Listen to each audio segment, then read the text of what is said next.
আজকে ক্লাস 12-এর ম্যাট্রিক্সের কয়েকটা ছোট ছোট টপিক নিয়ে আলোচনা করব, যেমন সিঙ্গুলার ম্যাট্রিক্স কি, নন সিঙ্গুলার ম্যাট্রিক্স কি, অর্থোগোনাল ম্যাট্রিক্স কি, তারপরে ইনভার্স ম্যাট্রিক্স কিভাবে আমরা বার করব, বা ম্যাট্রিক্স পদ্ধতিতে কিভাবে সমীকরণের সমাধান করব, সেই সমস্ত বিষয় কয়েকটা আজকে একটু আলোচনা করব। তোমরা দেখতে থাকো। যদি কোনো অসুবিধা বা প্রশ্নের সম্মুখীন হও সেটা কমেন্ট করে জানাবে। যেমন প্রথম আমরা বলি যে সিঙ্গুলার ম্যাট্রিক্স এবং নন সিঙ্গুলার ম্যাট্রিক্স কি। সিঙ্গুলার ম্যাট্রিক্স যাকে আমরা বাংলায় বিশিষ্ট ম্যাট্রিক্স বলি, আর নন সিঙ্গুলার হচ্ছে অবিশিষ্ট ম্যাট্রিক্স। ধরা যাক এ একটা বর্গ ম্যাট্রিক্স বা স্কোয়ার ম্যাট্রিক্স। যদি ডিটারমিনেন্ট এর ভ্যালু 0 হয় তখন তাকে বলবো সিঙ্গুলার ম্যাট্রিক্স, আর ডিটারমিনেন্ট এ যদি নট ইকুয়াল টু 0 হয় তখন তাকে বলবো আমরা নন সিঙ্গুলার ম্যাট্রিক্স। যেমন কোনো একটা ম্যাট্রিক্স আমরা ধরে নিই, এখানে আছে 2, 4, 3, 6। এবার এই ম্যাট্রিক্সের যদি আমরা ডিটারমিনেন্টের মান বার করি তাহলে আমরা দেখছি 12 বিয়োগ 12 অর্থাৎ 0। এক্ষেত্রে এই ম্যাট্রিক্সটা সিঙ্গুলার ম্যাট্রিক্স হবে। আবার যদি আমরা আরেকটা ম্যাট্রিক্স ধরা যাক বি ইকুয়াল টু 2, 4, 3, 8 ধরি, তাহলে এক্ষেত্রে determinant of B is equal to 16 minus 12 equal to 4। এই ম্যাট্রিক্সটার মান, এই ম্যাট্রিক্সের ডিটারমিনেন্টের মান যেহেতু 0 নয়, তাই এই ম্যাট্রিক্সটাকে আমরা নন সিঙ্গুলার ম্যাট্রিক্স বলবো। নেক্সট আমরা অ্যাডজয়েন্ট অফ এ ম্যাট্রিক্স পড়ব। একটা স্কোয়ার ম্যাট্রিক্স এ নিয়েছি, যাকে আমরা এইভাবে রিপ্রেজেন্ট করি এবং সংক্ষেপে তাকে A equal to A I J N by N লিখি। এখানে আই আর জে এর মান 1, 2, 3 পর্যন্ত হয়। A11, A12, A13 যেভাবে এই ম্যাট্রিক্সটা সাজানো তাকে শর্ট ফর্মে এভাবে লেখা হয়। এবার এই স্কোয়ার ম্যাট্রিক্সের প্রত্যেকটা এলিমেন্টের একটা করে মাইনর আর কোফ্যাক্টর আমরা পাই। মাইনর আর কোফ্যাক্টর এটা আগে শুনে থাকবে। মাইনর আর কোফ্যাক্টর কি? প্রত্যেকটা এলিমেন্টের তার মাইনর এবং কোফ্যাক্টর থাকবে। সাপোজ এই A11 এলিমেন্টের, এই A11 এলিমেন্ট যে রো এবং যে কলামে আছে সেটা বাদ দিয়ে বাকি যে ডিটারমিনেন্টের মান সেটা হবে তার মাইনরের মান। অর্থাৎ এখানে M11 দিয়ে A11 এর মাইনরকে রিপ্রেজেন্ট করছি এবং এর মান হবে A22, A23, A32, A33। এই মান যেটা পাবো আমরা সেটা হবে A11 এর মাইনর অর্থাৎ M11। কোফ্যাক্টরটা স্লাইট ডিফার করে ফ্রম মাইনর। কোথায় ডিফার করে? কোফ্যাক্টর হচ্ছে it is significant in sign. অর্থাৎ সাইনটা কি হবে? যে কোনো এলিমেন্ট তার কোফ্যাক্টর ক্যাপিটাল লেটার দিয়ে আমরা লিখি। A11 এর কোফ্যাক্টর ক্যাপিটাল A11। এখানে মাইনরটা যেমন আছে তেমন থাকবে, অর্থাৎ A22, A23, A32, A33। Just তার সাথে অ্যাড হবে তার একটা সাইন। সাইনটা কি হবে?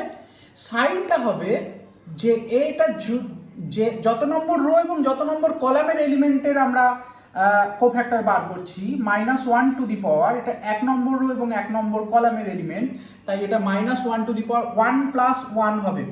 অর্থাৎ এক্ষেত্রে সাইনটা ইম্পর্টেন্ট কোফ্যাক্টরের ক্ষেত্রে।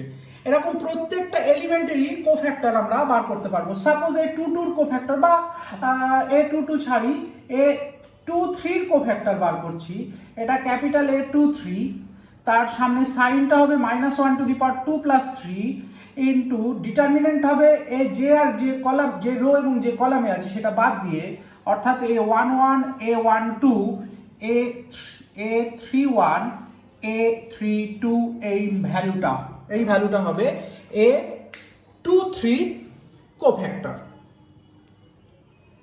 এবার এই যে স্কোয়ার ম্যাট্রিক্স এ ছিল, সেই এ ম্যাট্রিক্সের প্রত্যেকটা এলিমেন্টের জায়গায় আমরা তার কোফ্যাক্টরকে বসিয়ে একটা নতুন ম্যাট্রিক্স পাবো।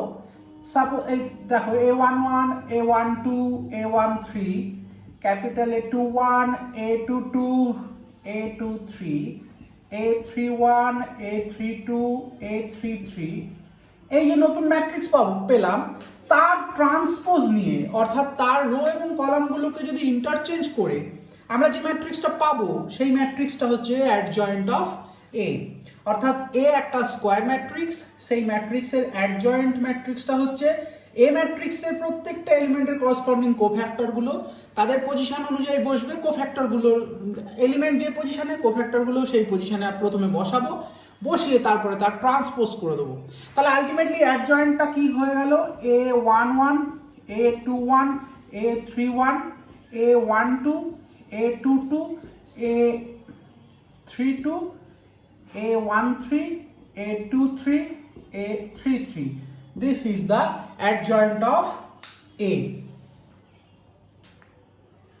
নেক্সট আমরা অ্যাডজয়েন্ট অফ এ ম্যাট্রিক্স অর্থাৎ ম্যাট্রিক্সের অ্যাডজয়েন্টের কয়েকটা প্রপার্টি, ইম্পর্টেন্ট প্রপার্টি আমরা এখানে দেখে নেব। এ যদি কোনো একটা বর্গ ম্যাট্রিক্স হয় তাহলে এ ম্যাট্রিক্স এবং তার অ্যাডজয়েন্ট ম্যাট্রিক্সের গুণফলটা ইকুয়াল টু হবে adjoint of matrix into A, adjoint of A into A equal to determinant A into I. এক নম্বরের প্রমাণ সিলেবাসের বহির্ভূত, তাহলে এটা আমরা প্রমাণ করছি না, কিন্তু এটা খুব ইম্পর্টেন্ট একটা থিওরি। যে কোনো ম্যাট্রিক্স এবং তার অ্যাডজয়েন্ট ম্যাট্রিক্সের সঙ্গে যে কোনো রকম গুণ অর্থাৎ ডান দিকে গুণ হোক বা বাম দিকে গুণ হোক, দুটো ক্ষেত্রেই আমরা যে মানটা পাবো সেটা হচ্ছে ডিটারমিনেন্ট এ ইন্টু আই। এই প্রপার্টিটাকে আমরা ভালোভাবে মনে রাখবো কারণ এর প্রচুর ব্যবহার এর পরবর্তীগুলোতে আমরা করব। Number 2, adjoint of A B, A এবং বি যদি দুটো বর্গ ম্যাট্রিক্স হয় তাহলে adjoint of A B equal to adjoint B into adjoint A হবে। এর প্রমাণটা আমরা এর সাহায্যে করব। কিভাবে? আমরা এ আর বি দুটো বর্গ ম্যাট্রিক্স যদি নিই তাহলে A B into adjoint of A B, এটা আমরা আগের থিওরি অনুসারে দেখলাম determinant A B into the identity matrix I. আবার ঠিক একইভাবে এটা 1 নম্বর দিয়ে রাখলাম আমরা, ঠিক একইভাবে A B matrix into adjoint B into adjoint of A is equal to, আমরা ক্যালকুলেশন করি, আমরা জানি যে ম্যাট্রিক্সের গুণ অ্যাসোসিয়েটিভ প্রপার্টি হোল্ড করে, তাহলে আমরা এটা B into adjoint of B into adjoint of A এরকমভাবে রাখতে পারি। তাহলে A into I into adjoint of A,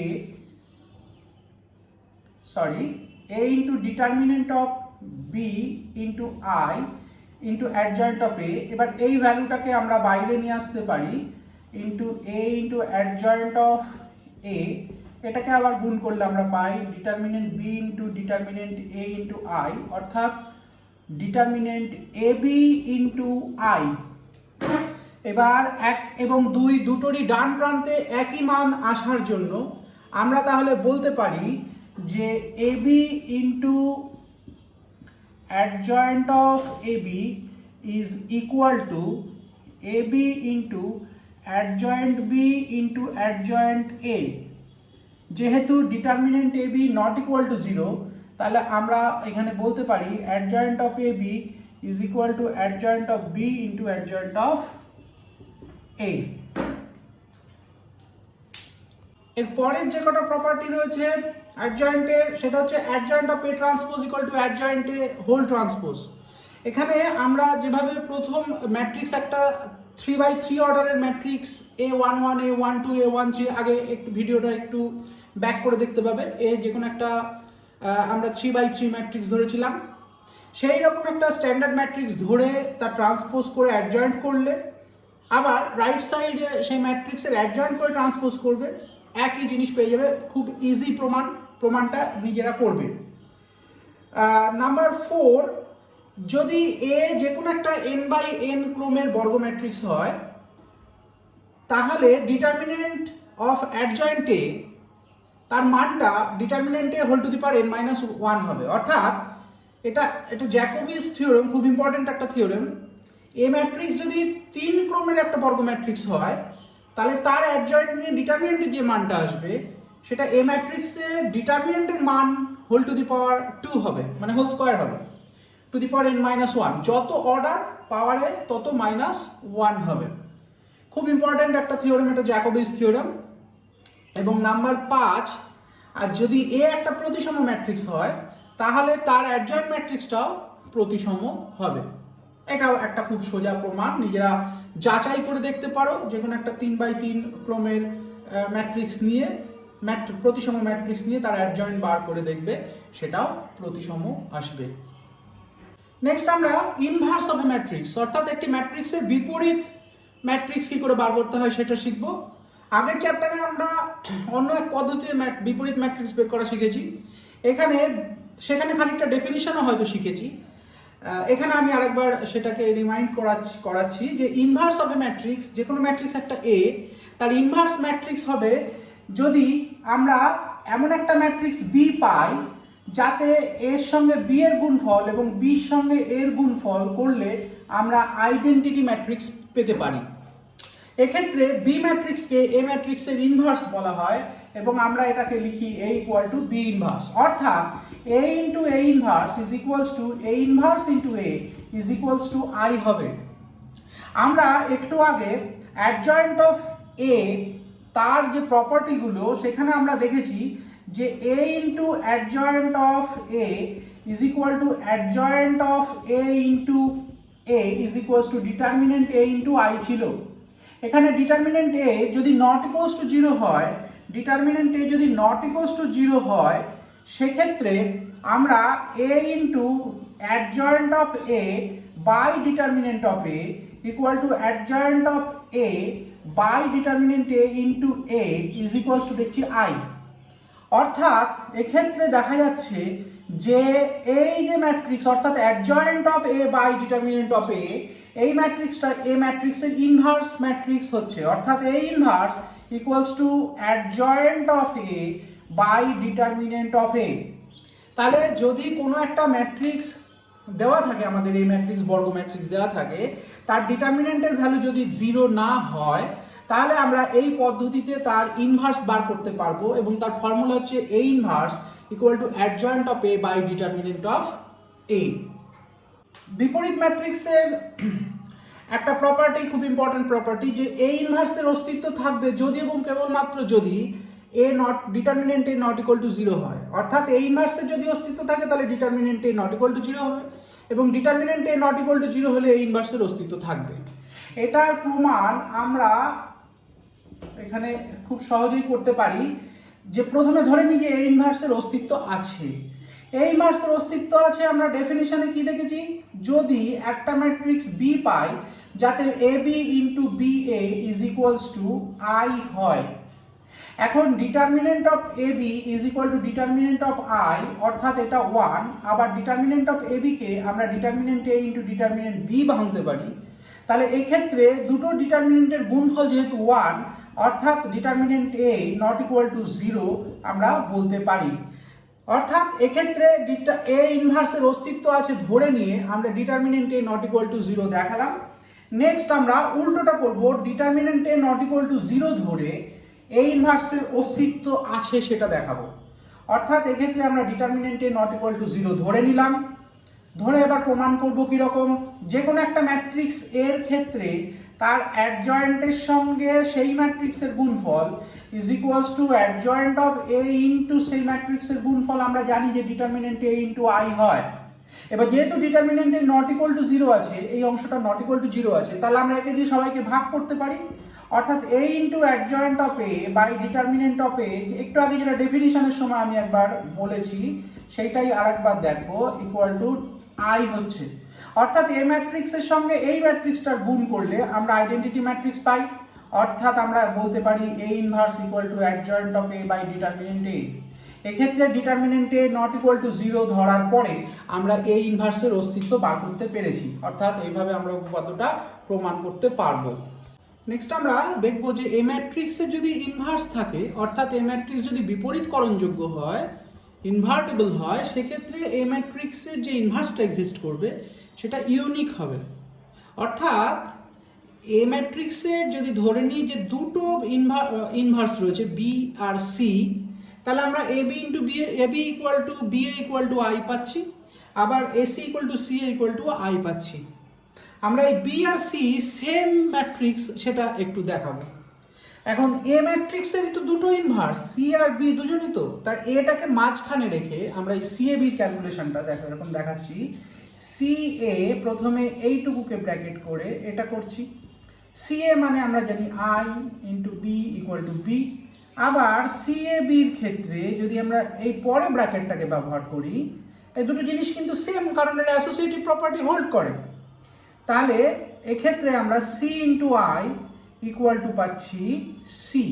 তাহলে দেখা যাচ্ছে যে সি এ বির মান একবার বি, আবার সি এ বির মান একবার সি, অর্থাৎ বি ইকুয়াল টু সি হচ্ছে ইনভার্স যে এক্সিস্ট করলে বা ইনভার্সের অস্তিত্ব থাকলে তারা অনন্য হবে। ধরা যাক এরকম একটা সহজ সমীকরণের সেট আমাদের দেওয়া আছে, x plus two y equal to 4, 2x plus 5y equal to 9। আমরা এই সহজ সমীকরণকে ক্লাস 9-এ সমাধান করার বিভিন্ন পদ্ধতি শিখেছিলাম, অপনয়ন, পরিবর্ত, তারপরে তুলনামূলক, বজ্রগুণন প্রভৃতি প্রক্রিয়া শিখেছিলাম। আমরা ম্যাট্রিক্স শিখেছি, ম্যাট্রিক্স দিয়ে আমরা এর সমাধান করা শিখব, কারণ এর পরবর্তীতে আরো বড় বড় যত ধরনের ইকুয়েশনই থাকুক না কেন তাকে ম্যাট্রিক্স পদ্ধতিতে আমরা খুব ইজিলি সলভ করে উঠতে পারবো। এখানে যেহেতু দুটো ভেরিয়েবল দুটো ইকুয়েশন, এটা আমরা ওই ছোট বেলার পদ্ধতিতেও করতে পারি, কিন্তু আমরা এর মাধ্যমেই শিখে নেব যে কি করে আমরা ম্যাট্রিক্স মেথড দিয়ে এই ইকুয়েশনের সমাধান করতে পারবো। আচ্ছা, সেটা করার জন্য আমরা এই যে সিস্টেম অফ ইকুয়েশনস দেওয়া রয়েছে, অর্থাৎ যে সহজ সমীকরণ দেওয়া রয়েছে, তাকে আমরা ax ইকুয়াল টু বি এই ফর্মে লিখতে পারি, যেখানে a ইকুয়াল টু হচ্ছে ম্যাট্রিক্স সেটা যেখান থেকে এক্স আর ওয়াই কে তাড়িয়ে দিয়ে বা এলিমিনেট করে আমরা বাঁদিকে যে কোএফিশিয়েন্ট ম্যাট্রিক্স বলে এটাকে, অর্থাৎ 1 2 2 5, এটা এ ম্যাট্রিক্স। এক্স হচ্ছে এক্স ওয়াই এই কলাম ভেক্টরটা, এবং বি হচ্ছে 4 9 এই ভেক্টরটা। তাহলে প্রথমত আমরা খাতায় লিখে নেব, কারণ আমাকে বোর্ড মুছতে হবে, আমি একই সঙ্গে কাজটা করব না। ax ইকুয়াল টু বি, যেখানে a হচ্ছে 1 2 2 5 ম্যাট্রিক্স, x হচ্ছে এক্স ওয়াই চলরাশি দিয়ে যে কলাম ম্যাট্রিক্সটা হচ্ছে, এবং b হচ্ছে ডান দিকের যে 4 এবং 9 সেইটা দিয়ে যে কলাম ম্যাট্রিক্স। এখানে একটা খুব ছোট্ট জিনিস আমি বোঝাই, যে এখানে এ ম্যাট্রিক্সটা 1 2 2 5 ছিল, এই ম্যাট্রিক্সের আমরা ইনভার্স ম্যাট্রিক্স বার করতে পারি খুব সহজে। প্রথমত ডিটারমিনেন্ট এর মানটা আমরা দেখে নিচ্ছি 1 2 2 5, অর্থাৎ এটা হচ্ছে 5 বিয়োগ 4 সমান সমান 1, নট ইকুয়াল টু 0। তাহলে ইনভার্স, তাহলে ম্যাট্রিক্স পদ্ধতিতে এই ইকুয়েশনগুলোর সমাধান করা যাবে। এবং এক্ষেত্রে আমরা অ্যাডজয়েন্ট এ পাই কিভাবে? অ্যাডজয়েন্ট এ পাই 1 এর কোফ্যাক্টর 5, তাহলে এখানে বসবে 5, আবার 5 এর কোফ্যাক্টর 1, এখানে বসবে 1। 2 এর কোফ্যাক্টর হচ্ছে -2, 2 এর কোফ্যাক্টর -2, সেটা এই পজিশনে বসবে, এবং এই 2 এর পজিশনেও কোফ্যাক্টর -2, সে গিয়ে বসবে এই পজিশনে। সরি, এটা যেহেতু দুটোর ক্ষেত্রেই -2 হয়ে যাচ্ছে, আরেকবার এটাকে রিপিট করছি। 2 এর কোফ্যাক্টর -2, সে এই পজিশনে বসবে, আর এই 2 এর কোফ্যাক্টর -2, সে এই পজিশনে বসবে। তার মানে যদি 2x2 ম্যাট্রিক্স হয়, এটা বুঝে নেওয়া বা এর অ্যাডজয়েন্ট বের করে নেওয়াটা খুব সোজা এইভাবে, যে কর্ণ বরাবর যে এলিমেন্টগুলো থাকে তারা নিজেদের মধ্যে জায়গা পরিবর্তন করে, এবং কর্ণ ছাড়া যে দুটো এলিমেন্ট থাকে, অর্থাৎ 1 2 2 1 পজিশনে যারা রয়েছে তাদের শুধু চিহ্ন বিপরীত হয়ে যায়, তবেই আমরা অ্যাডজয়েন্ট ম্যাট্রিক্স পেয়ে যাব। তাহলে এখানে এ ইনভার্স ইকুয়াল টু আমরা পাবো অ্যাডজয়েন্ট এ বাই ডিটারমিনেন্ট এ, অর্থাৎ এইটা ইনভার্স ম্যাট্রিক্স 5 -2 -2 1 পেয়ে যাচ্ছি। তাহলে এখান থেকে আমরা x ইকুয়াল টু পাবো a ইনভার্স b, অর্থাৎ a ইনভার্সের মান 5 -2 -2 1 ইন্টু 4 9। এটাকে যদি সমাধান করি আমরা পাবো 4 5 20 -18 অর্থাৎ 2, এটা -8, এটা 1, অর্থাৎ x এর মান 2, এটা x ছিল অর্থাৎ xy, সুতরাং x ইকুয়াল টু হলো 2, y ইকুয়াল টু হলো 1। এইভাবে আমরা ম্যাট্রিক্স পদ্ধতিতে আমরা সমাধান করতে পারবো। যদি কোনোভাবে এই ধরনের ইকুয়েশন থেকে থাকে যেখানে ডান দিকে দুটোই জিরো, অর্থাৎ বি ম্যাট্রিক্সটা জিরো জিরো ম্যাট্রিক্স হয়েছে, বি ম্যাট্রিক্সটা জিরো জিরো ম্যাট্রিক্স রয়েছে, সেক্ষেত্রে আমরা ডিটারমিনেন্টের ভ্যালুটা বার করার চেষ্টা করব। ডিটারমিনেন্টের ভ্যালু এখানটায় আমরা এর আগে দেখেছি, এই ডিটারমিনেন্টের ভ্যালু হচ্ছে 1 নট ইকুয়াল টু 0। তো এক্ষেত্রে ইউনিক সলিউশন পাওয়া যাবে, এক্ষেত্রে ইউনিক সলিউশন পাওয়া যাবে এবং সেই সলিউশনটা অবশ্যই x ইকুয়াল টু 0 এবং y ইকুয়াল টু 0 হবে, এছাড়া দ্বিতীয় কোনো রাস্তা নেই। অর্থাৎ যদি দেখা যায় যে বি ম্যাট্রিক্সটা জিরো জিরো হয়েছে, কলাম ভেক্টরটা 0 0 0 সলভ করেছি তাই মেলাতে পারবো। এবং একটু ভালো করে খেয়াল করলে দেখা যাবে যে এই দুটো ইকুয়েশন, এই দুটোই কিন্তু সেম ইকুয়েশনকে রিপ্রেজেন্ট করে, অর্থাৎ একে 2 দিয়ে গুণ করলে এটা, এবং তারা মূল বিন্দুগামী ইকুয়েশন। অর্থাৎ একই ইকুয়েশনের ক্ষেত্রে কি হয়, অসংখ্য সমাধান থাকে, একই স্ট্রেট লাইনের উপরে যত বিন্দু আছে তারা এই দুটোকেই সমাধান সিদ্ধ করে। তো সেক্ষেত্রে অসংখ্য সমাধান আছে এবং সেটা হচ্ছে নন ট্রিভিয়াল সলিউশন। এই থিওরিগুলোর উপর ভিত্তি করে আমরা বিভিন্ন ধরনের অঙ্কগুলো এরপরে সমাধান করার চেষ্টা করব। সেই সমাধানে যদি কোনো সমস্যা হয় তাহলে কমেন্টের মাধ্যমে তোমরা যোগাযোগ করতে পারো। ধন্যবাদ।